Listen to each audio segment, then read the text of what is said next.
سورۃ الضحیٰ کا جو اس کا جو شان نزول ہے وہ یہ ہے کہ کچھ دنوں کے لیے ایک تو بالکل شروع میں جو رک گئی تھی فترت وحی، اس کے علاوہ پھر ایک موقع آیا ہے تو کچھ عرصے کے لیے بہت دن گزر گئے حضرت جبرائیل نہیں آئے اور آپ کے اوپر ایک شدید قسم کی جو ہے وہ پریشانی طاری ہو گئی۔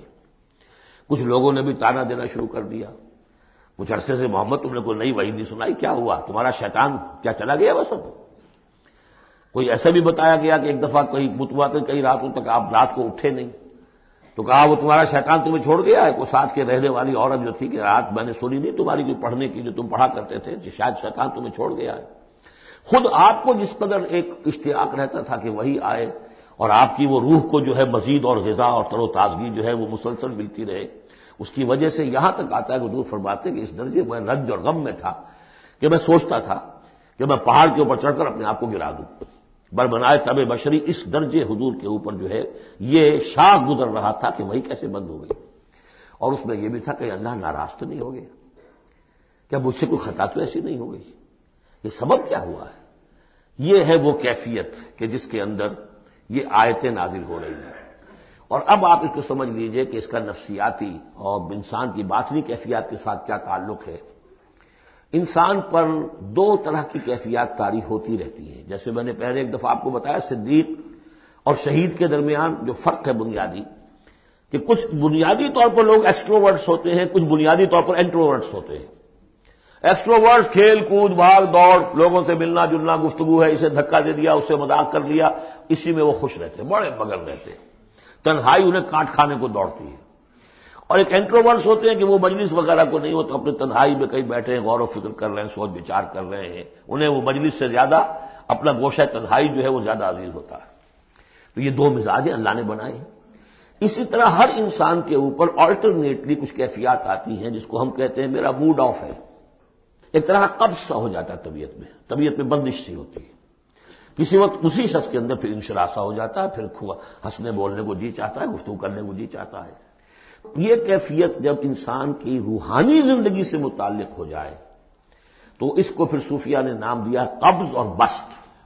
کبھی طبیعت میں انشراح ہے، انبساط ہے، طبیعت جو ہے وہ آبادہ ہے، ہر چیز میں روشنی کا پہلو آدمی دیکھ رہا ہے، ہر چیز کے اندر آپ کو معلوم ہے ایک تاریک رخ بھی ہوتا ہے کسی معاملے کا اور روشن رخ بھی ہوتا ہے، اس وقت انسان روشن رخ کو دیکھتا ہے۔ اور ایک وقت میں آتا ہے کہ طبیعت میں بندش سی لگ گئی ہے، جیسے اندر کوئی پکڑ لیا کسی نے، اب طبیعت جو ہے وہ بھی اپنے اندر وہ انقباض محسوس کر رہی ہے، اور پھر آدمی پیسیمسٹک ہو جاتا ہے، نا امید سا ہوتا ہے، پھر اسے ہر معاملے کا تاریک پہلو زیادہ نظر آنے لگتا ہے۔ تو یہ قبض اور بسط کی کیفیات ہیں۔ جب کبھی قبض کی کیفیت ہو، قاضی ثناء اللہ پانی پتی رحمۃ اللہ علیہ نے تفسیر مظہری میں لکھا ہے کہ قبض کی کیفیت میں اس سورت کا پڑھنا تریاق ہے، جس طرح حضور صلی اللہ علیہ وسلم کے لیے گویا کہ اس وقت جو وحی کا بند ہو جانا تھا وہ گویا کہ ایک طرح کے انقباض اور قبض کی کیفیت پیدا ہوئی تھی، اس میں اب اللہ تعالیٰ فرما رہے ہیں والضحیٰ، قسم ہے دن کے دھوپ چڑھنے کے وقت کی، واللیل اذا سجا، اور قسم ہے رات کی جبکہ وہ چھا جائے یا ساکن ہو جائے، سجا کے دونوں معنی ہے سکون۔ اب دیکھیے ان دونوں کو کیوں لائے؟ اس لیے کہ صبح ہے، حرکت ہے، برکت ہے، چلنا ہے، دوڑنا ہے، ہر شخص جا رہا ہے، ادھر جا رہا ہے ادھر جا رہا ہے، رات کو سکون ہو گیا، تاریکی چھا گئی اور شور ہنگامہ ختم ہو گیا۔ لیکن یہ رات اور دن دونوں ضروری ہیں انسان کے لیے، یہاں کا نظام چلانے کے لیے۔ اگر رات ہی رات ہوتی تب بھی یہ دنیا نہ چلتی، اور دن ہی دن ہوتا تب بھی نہ چلتا، تو رات بھی ضروری ہے۔ اسی طریقے سے نفس انسانی کے لیے کبھی کبھی قبض کا وقفہ بھی ضروری ہے۔ آپ اسے یہ نہ سمجھیں کہ اللہ تعالیٰ ناراض ہو گیا، یہ بھی ہماری تربیت کا ایک یوں سمجھیے کہ جز ہے۔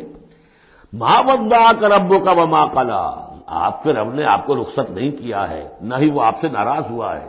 وللآخرۃ خیر لک من الاولی، اور اس کے بعد جو وقت آئے گا اس قبض کے بعد وہ پہلی سے بھی بہتر ہوگا۔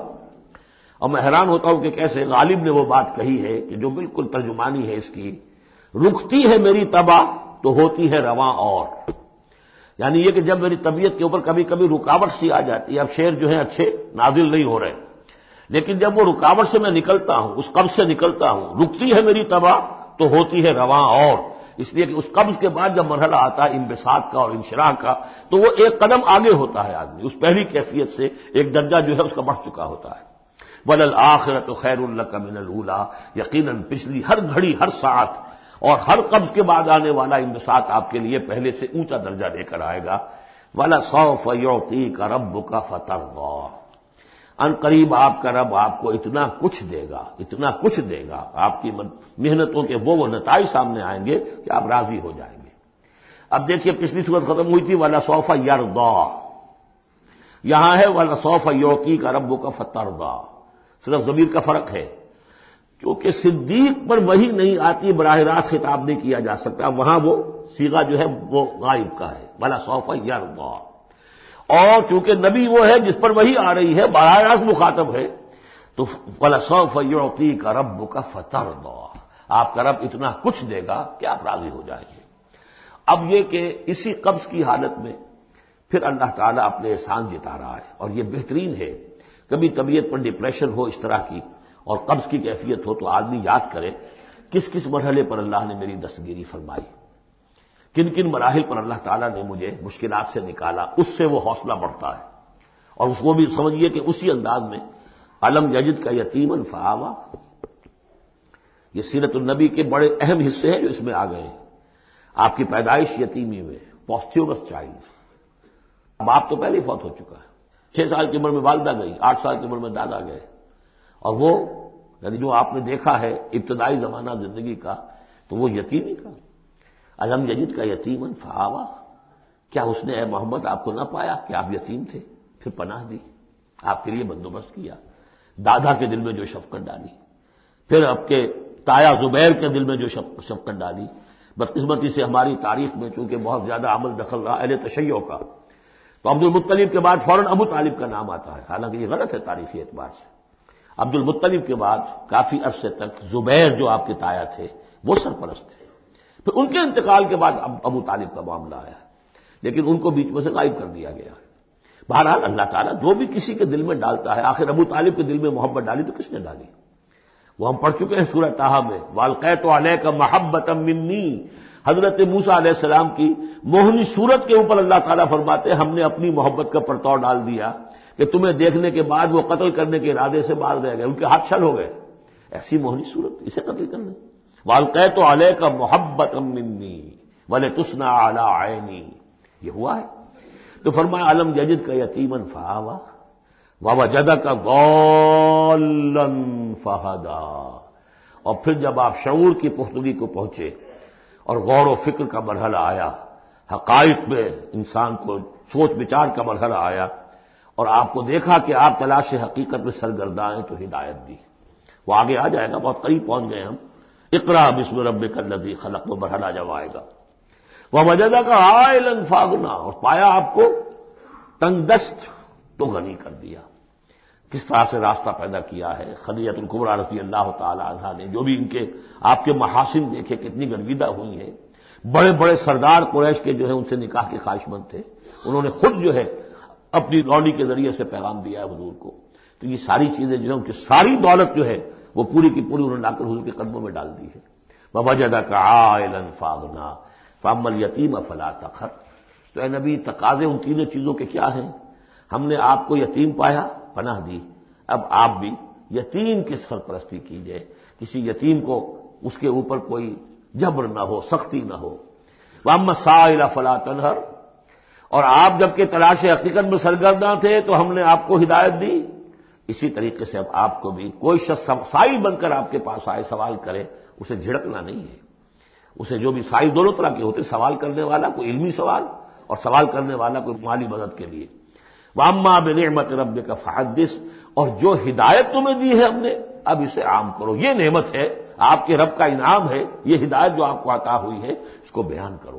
اس کے بیان کرنے میں یہ بھی ہے کہ اللہ کے انعامات کا چرچا انسان کرے اس کا شکر ادا کرنے کے لیے، اور یہ بھی ہے کہ اس کو پھیلائے اور عام کرے، دوسروں تک پہنچائے، ورنہ وہ بخل ہو جائے گا کہ وہ دولت جو ہے ہدایت کی اس کو آدمی صرف اپنی ذات تک محدود رکھے اور اس کا جو خیر ہے وہ دوسروں تک نہ پہنچائے۔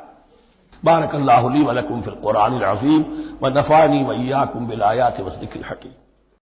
سورۃ الانشراح بسم اللہ الرحمن الرحیم الم نشرح لک صدرک ووضعنا عنک وزرک الذی انقض ظہرک ورفعنا لک ذکرک، کیا ہم نے آپ کے لیے آپ کے سینے کو کھول نہیں دیا، انشراح نہیں دے دیا آپ کو، اور آپ پر جو ایک بوجھ پڑا ہوا تھا وہ اٹھا نہیں لیا، الذی انقض ظہرک، جو آپ کی کمر کو دوہرے کیے دے رہا تھا، توڑے دے رہا تھا، ورفعنا لک ذکرک، اور ہم نے آپ کے ذکر کو بلند کر دیا، فإن مع العسر یسرا ان مع العسر یسرا، تو یقیناً مشکل کے ساتھ ہی آسانی ہے، یقیناً مشکل کے ساتھ ہی آسانی ہے، فإذا فرغت فانصب وإلى ربك فارغب، تو جب آپ فارغ ہو جائیں تو پھر یہ کہ خوب کمر کس لیجیے، محنت کیجیے اور اپنے رب کی طرف راغب ہو جائیے۔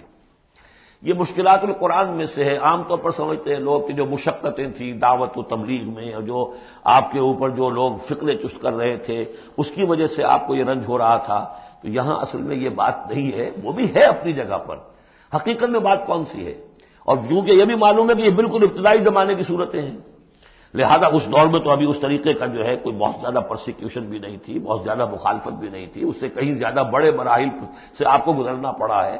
3 سال کی جو بھی شیب بنی ہاشم کی قید ہے وہ بعد کی بات ہے، جو یوم طائف آ رہا ہے وہ اس کے بہت بعد کی بات ہے، یوم عہد بہت بعد میں آ رہا ہے۔ یہ اصل میں کیا ہے؟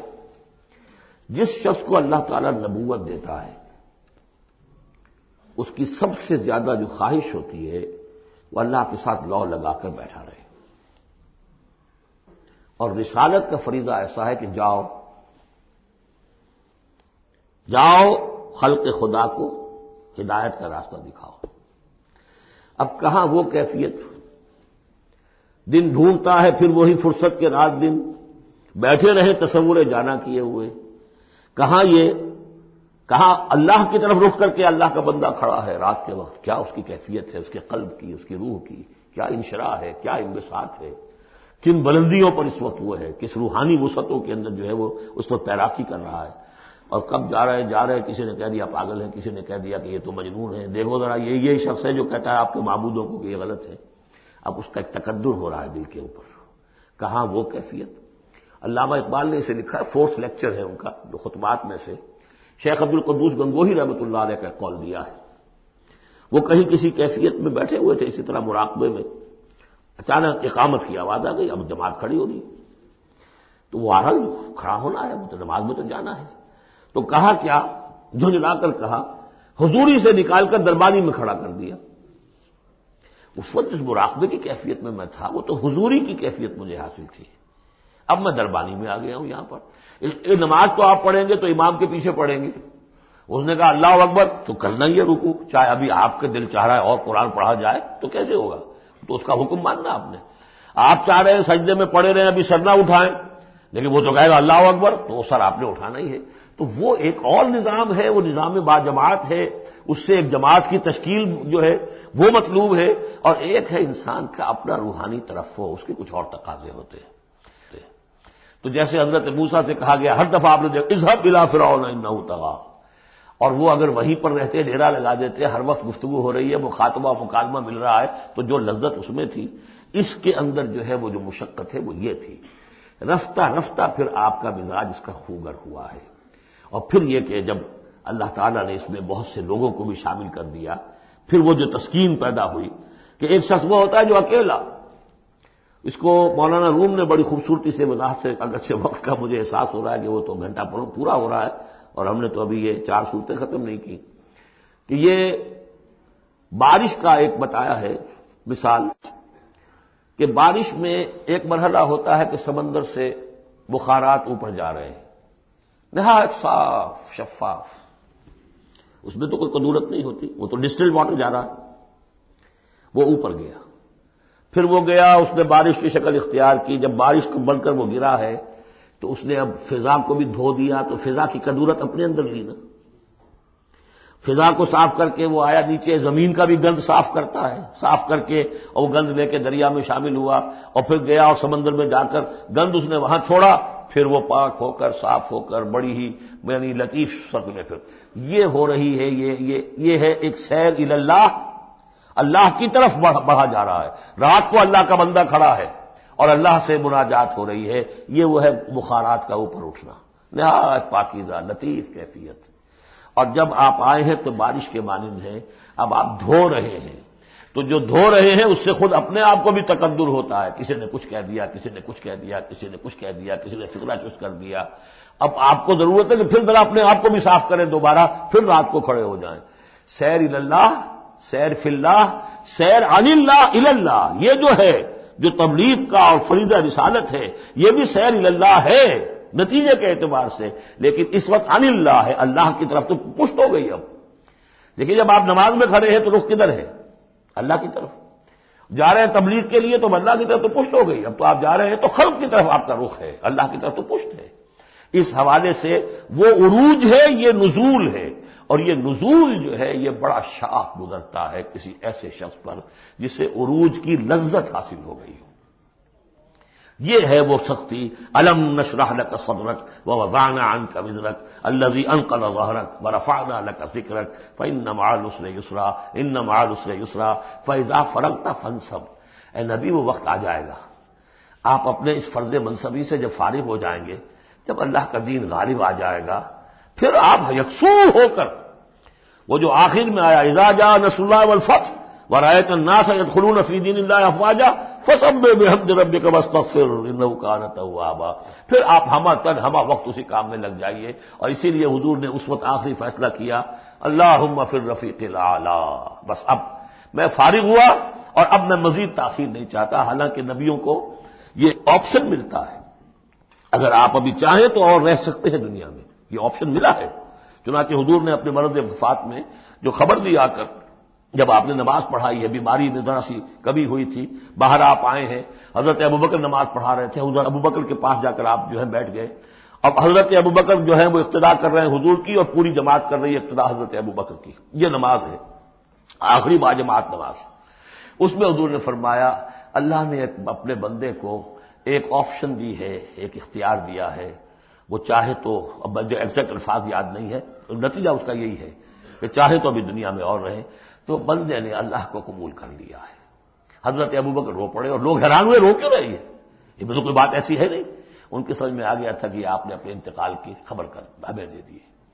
تو یہ فیصلہ اللہم فی الرفیق الاعلی، یہ جو شاخ گزر رہا تھا نا، یہ دنیا کے اندر معاملہ دعوت و تبلیغ، یہ اس روحانی جو ربط ہوتا ہے اللہ کے ساتھ، اس کے اعتبار سے اس میں رکھنا پڑتا ہے، کہاں وہ کیفیت، کہاں یہ کیفیت۔ اور اس کی وجہ سے جلدی آپ نے فرمائی، میں سمجھتا ہوں کہ اگر ابھی جو لوگ، یہ اتنا عظیم انقلاب برپا ہوا تھا عرب میں، رأیت الناس يدخلون فی دین اللہ افواجا، ان کی ابھی بڑی تربیت کی ضرورت تھی۔ یہ تربیت کے مراحل ابھی ان کے پورے نہیں ہوئے تھے۔ یہ تو صرف مکے اور مدینے کے لوگ تھے جو آپ کی تربیت سے اس طریقے سے بہرہ اندوز ہوئے اور ان مستفید ہوئے۔ یہ جو پورا عرب جو ہے ایمان لے آیا، اور ان کو تو آپ کی تربیت کا بھی وقت نہیں ملا۔ بہرحال جب یہ کام ہو چکے گا اے محمد، تو بس پھر آپ ہمہ تن ہمہ وقت اللہ کی طرف متوجہ ہو جائیے۔ بارک اللہ لی ولکم فی القرآن العظیم ونفعنی وإیاکم بالآیات والذکر الحکیم۔ سورۃ التین، بسم اللہ الرحمن الرحیم۔ یہ سورت بھی نفسیاتی فلسفیاتی اعتبار سے بہت اونچی ہے، اور وہ کیا ہے سمجھ لیجئے۔ جب کبھی اللہ کا بندہ کوئی جس کی اخلاقی حس بیدار ہو، بات وہیں سے چل رہی ہے، اخلاقی حس، الہمہا فجورہا و تقواہا، وہ اگر کسی بگڑے ہوئے معاشرے میں بیٹھ کے دیکھتا ہے کہ ہر جگہ پر خود غرضی ہے، ظلم ہے، ہر جگہ پر ہم دیکھ رہے ہیں جھوٹ ہے، دھوکہ ہے، فریب ہے، زیادہ بیان کرنے کی ضرورت ہی نہیں، خود ہمارا جو معاشرہ ہے اس کی بہت بڑی مثال موجود ہے، شاید بڑی ہی نمائندہ جو مثال ہے دنیا کے اندر اس چیز کی۔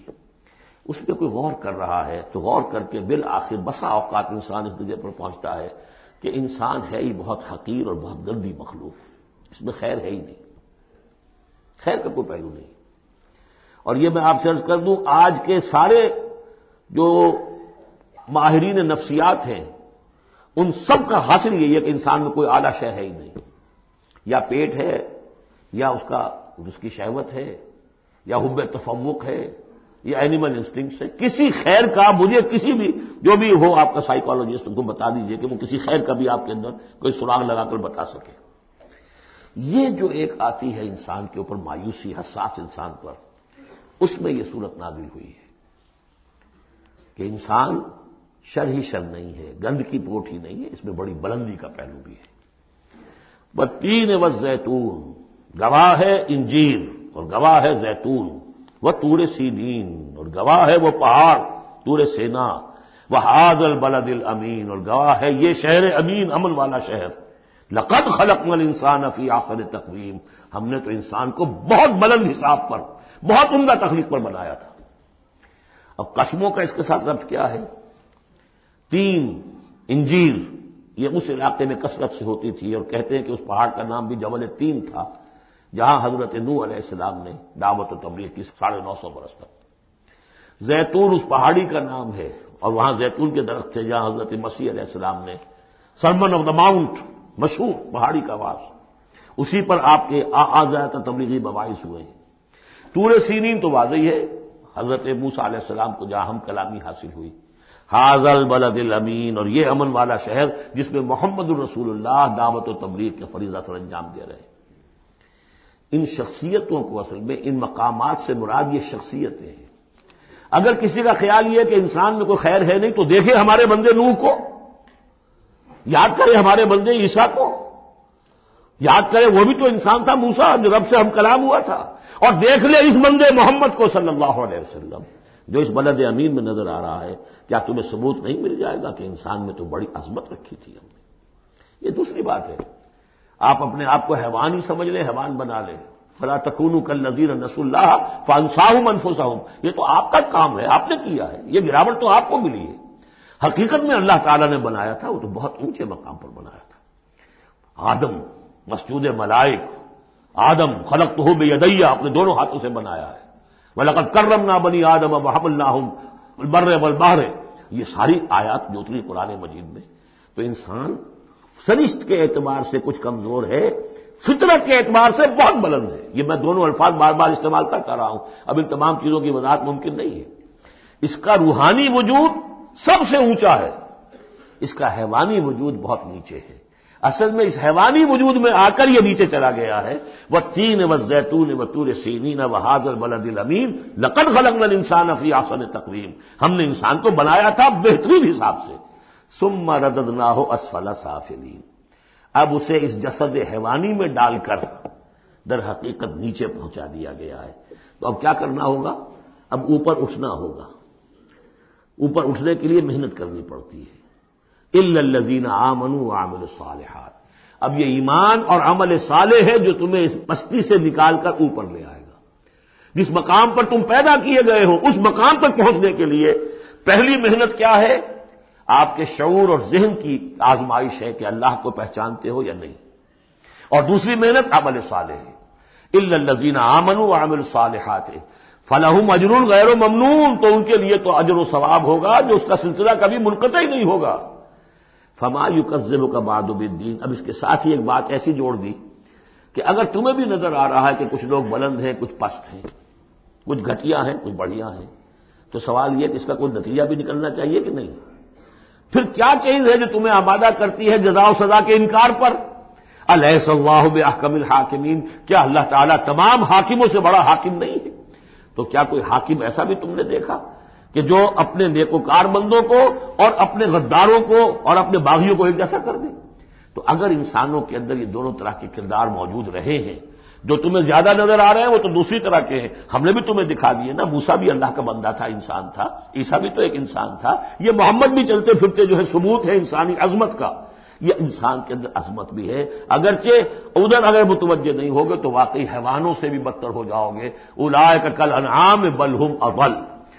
بارک اللہ لی ولکم فی القرآن العظیم ونفعنی وإیاکم بالآیات والذکر الحکیم۔ اعوذ باللہ من الشیطان الرجیم، بسم اللہ الرحمن الرحیم۔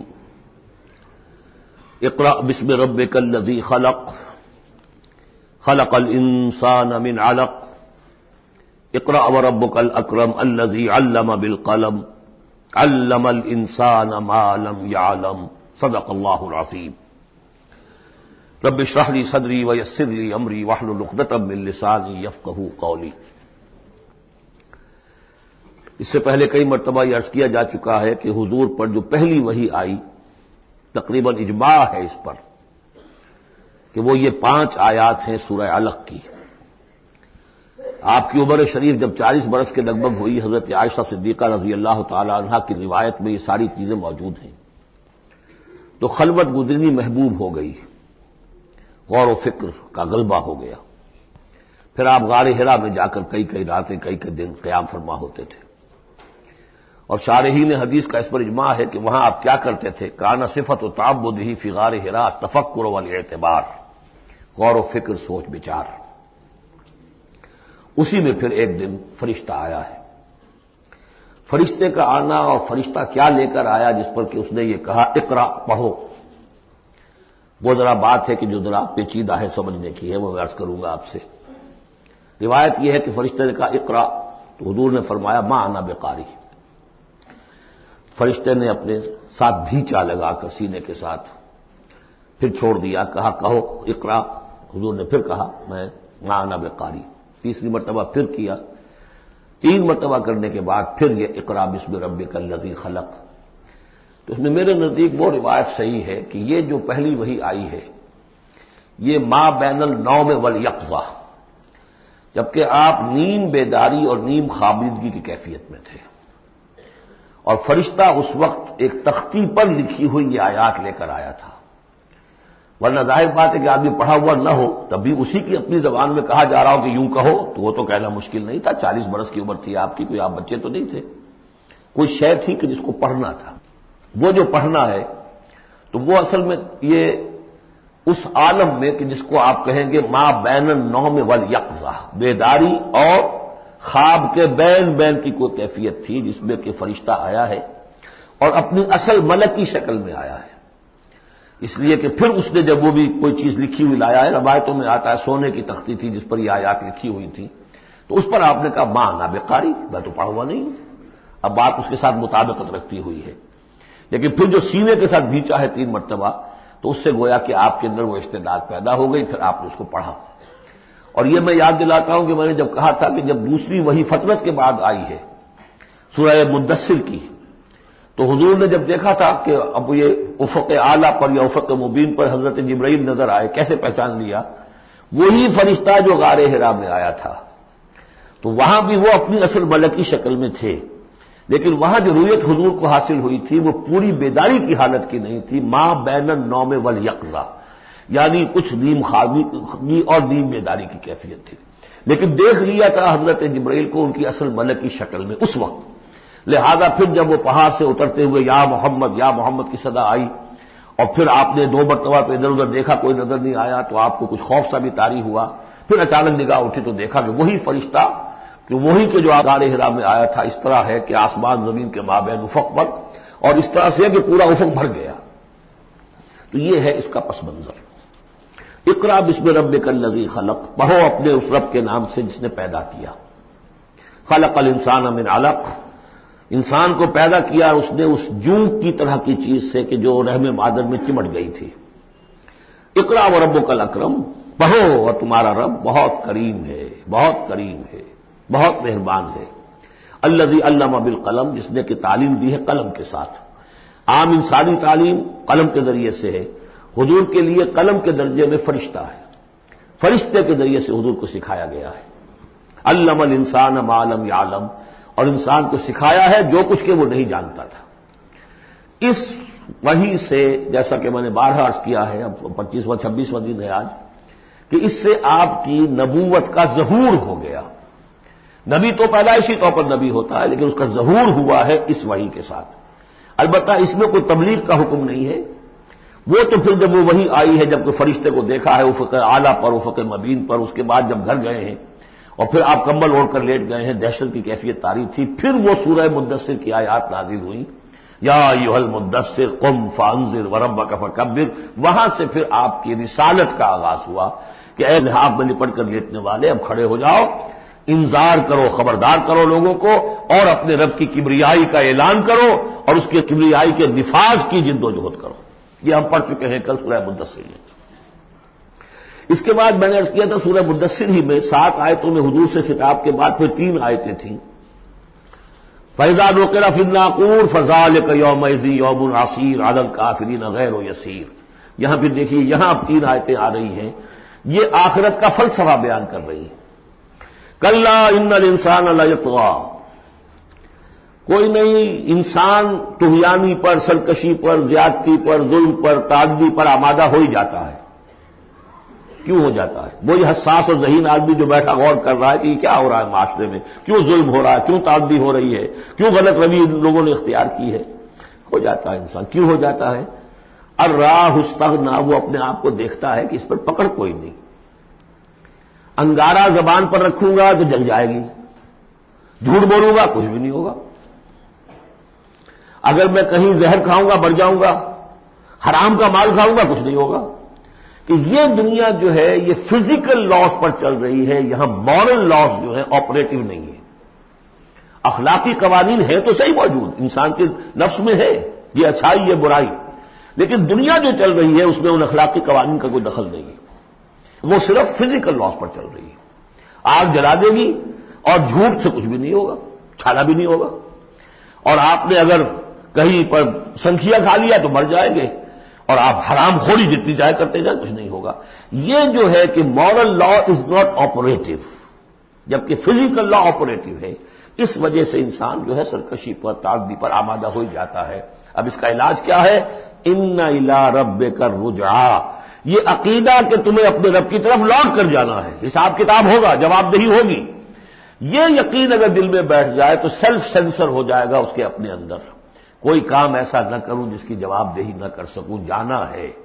گویا کہ حل جو ہے اس پورے معاملے کا، کسی معاشرے میں اخلاقی زوال آ چکا ہو تو صرف ایک ہے، اور وہ ہے آخرت کا یقین اگر ہوگا کہ ہر چیز کی جواب دہی ہوگی، حساب کتاب ہوگا۔ جس نے کوئی ذرے کے ہم بدل نیکی کمائی ہوگی وہ اس کو موجود پائے گا، اور ذرے کے ہم بدل بدی کمائی ہوگی فمن یعمل مثقال ذرۃ خیرا یرہ ومن یعمل مثقال ذرۃ شرا یرہ۔ جب تک یہ نہیں ہوگا، واقعہ یہ ہے کہ انسان جو ہے ظلم، تعدی، جہاں کہیں بھی ہاتھ پڑ سکتا ہے کوئی نہ کوئی غلط حرکت کرے گا۔ اب اس کے بعد تیسرا حصہ وہاں تھا ولید بن مغیرہ سے متعلق، اور یہاں تیسرا حصہ جو ہے وہ متعلق ہے ابو جہل کے۔ ارایت الذی ینہا، کیا تم نے دیکھا اس شخص کو کہ جو روکتا ہے، عبدا اذا صلی، ہمارے ایک بندے کو جبکہ وہ نماز پڑھتا ہے۔ یہ کچھ ظلم اور زیادتی ہوئی ہے دو مختلف مراحل پر۔ دو واقعات تو ہمیں ایسے ملتے ہیں کہ حضور کو نماز سے روکا گیا اور آپ کو ایذا پہنچائی گئی اور کوئی غیر معمولی واقعہ نہیں ہوا۔ ایک مرتبہ حضور صلی اللہ علیہ وسلم سجدے میں تھے تو بیٹھے ہوئے تھے دور پہ کچھ وہ ابو جہل اور اس کے ساتھی، انہوں نے کہا کہ کوئی ہے ذرا جو فلاں جگہ پر اونٹ ذبح ہوا، اس کی اوجڑی پڑی ہوئی ہے، وہ اوجڑی لا کے محمد کی گردن پہ رکھ دو جب یہ سجدے میں جائے۔ تو حضور سجدے میں گئے تو وہ اوجڑی لا کے، اونٹ کی اوجڑی بری ہوئی وہ لا کے رکھ دی، تو آپ سر نہیں اٹھا پا رہے تھے۔ پھر حضرت فاطمہ کو معلوم ہوا، وہ آئی ہے دوڑتی ہوئی، پھر انہوں نے وہاں سے اس کو ہٹایا ہے، اور تو اس وقت ایک زیادتی یہ کی گئی، اس وقت کوئی غیر معمولی واقعہ نہیں ہوا، یعنی کہیں اللہ تعالیٰ نے پکڑا نہیں اسے۔ ایک موقع پر یہ ہے کہ حضور نماز پڑھ رہے تھے تو وہ آیا، اس نے آپ کی گردن کے اندر چادر ڈال کر اس کا ایک پھندا سا بنا کے کھینچا کہ آپ کی آنکھیں ابل پڑی۔ لیکن تیسرا واقعہ آتا ہے کہ ایک موقع پر حضور صلی اللہ علیہ وسلم نماز پڑھ رہے تھے تو اس نے ڈانٹا اور کہا کہ محمد میں نے تمہیں منع کیا مت نماز یہاں پڑھا کیا کرو، اور وہ پھر آگے بڑھا کوئی اقدام کرنے کے لیے پھر پیچھے ہٹ گیا۔ لوگوں نے کہا کیا ہوا؟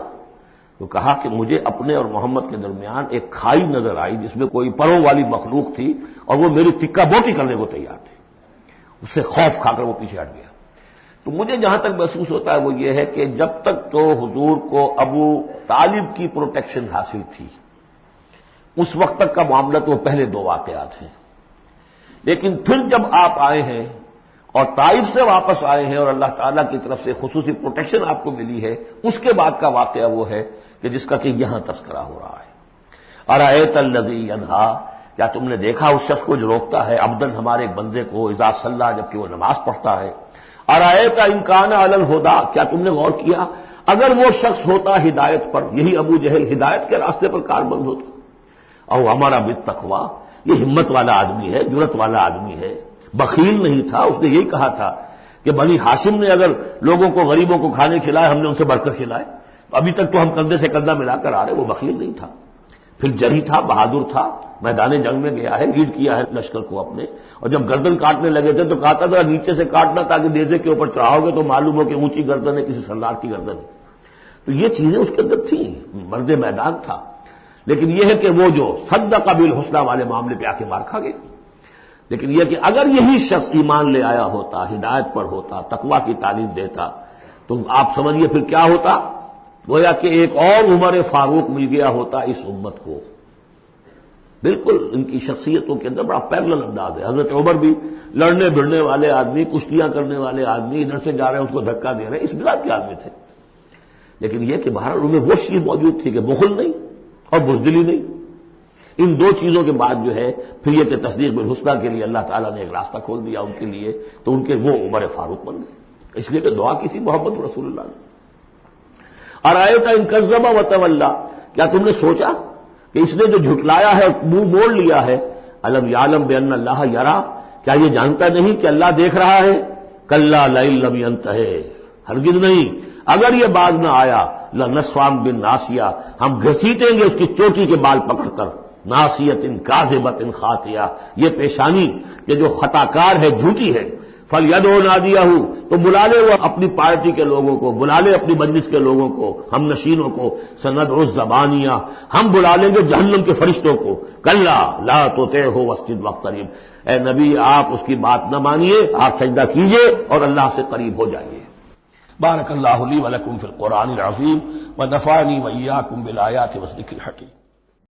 بسم اللہ الرحمن الرحیم، انا انزلناہ فی لیلۃ القدر، یہ دیکھیے ربط بڑا عمدہ چلا آ رہا ہے، پہلی وحی کے فوراً بعد ہم نے اتارا ہے اس کو لیلۃ القدر میں، اور کوئی عجب نہیں کہ آج لیلۃ القدر ہو، اس لیے کہ سعودی عرب کے حساب سے، امارات کے حساب سے آج 27ویں شب ہے، اور پاکستان کے شمالی علاقوں کے حساب سے بھی آج 27ویں شب ہے۔ یہ جو معاملہ ہے قمری راتوں کا، اسی لیے یہ کہا گیا ہے کہ لازم نہیں ہے کہ وہ طاق راتیں ہی ہوں، آخری عشرے میں تلاش کرو، ہاں زیادہ امکان جو ہے وہ طاق میں ہے، اور وہ 27ویں میں ہے، لیکن وہ 27ویں میرا اپنا گمان یہ ہے کہ وہ 27ویں مکہ اور مدینہ کا 27ویں ہے اس کے حساب سے، واللہ اعلم۔ انا انزلناہ فی لیلۃ القدر، ہم پڑھ چکے ہیں پہلے، انا انزلناہ فی لیلۃ مبارکہ، وما ادراک ما لیلۃ القدر، کیا تم جانتے ہو کیا ہے لیلۃ القدر؟ لیلۃ القدر خیر من الف شہر، وہ لیلۃ القدر 100 مہینوں سے بہتر ہے۔ تنزل الملائکۃ والروح، وہاں ہم پڑھ چکے ہیں تفصیل سے کہ یہ اینول بجٹ سیشن ہے اللہ تعالیٰ کا اس دنیا کے نظام کے لیے، ہر سال میں جو کچھ ہونا ہوتا ہے اس کے فیصلے ہو جاتے ہیں، فیہا یفرق کل امر حکیم، اس شب میں سب فیصلے ہو جاتے ہیں، اگلے سال کیا کچھ ہونا ہے، اور وہ فرشتوں کے حوالے کر دیے جاتے ہیں، ایشو ہو گئے آرڈر، اب ان کی ہے امپلیمنٹیشن، یدبر الامر من السماء الى الارض ثم یعرج الیہ، فرشتے جو ہیں امپلیمنٹ کرتے ہیں ان احکام کو، اور پھر وہ رپورٹیں جو ہے واپس پہنچتی ہیں۔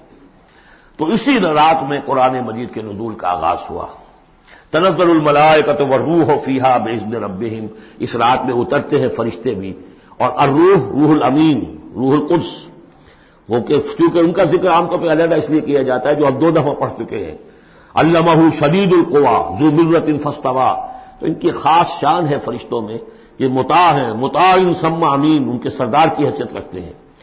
تو تنزل الملائکۃ والروح فیہا باذن ربہم، اپنے رب کے حکم سے، من کل امر، ہر امر، جو سارے فیصلے ہو چکے ہوتے ہیں اس ایک آئندہ سال کے، ان کے بارے میں جو ہے ان کو احکام دے دیے گئے ہوتے ہیں، فیہا یفرق کل امر حکیم، یہ ہم وہاں پڑھ چکے ہیں۔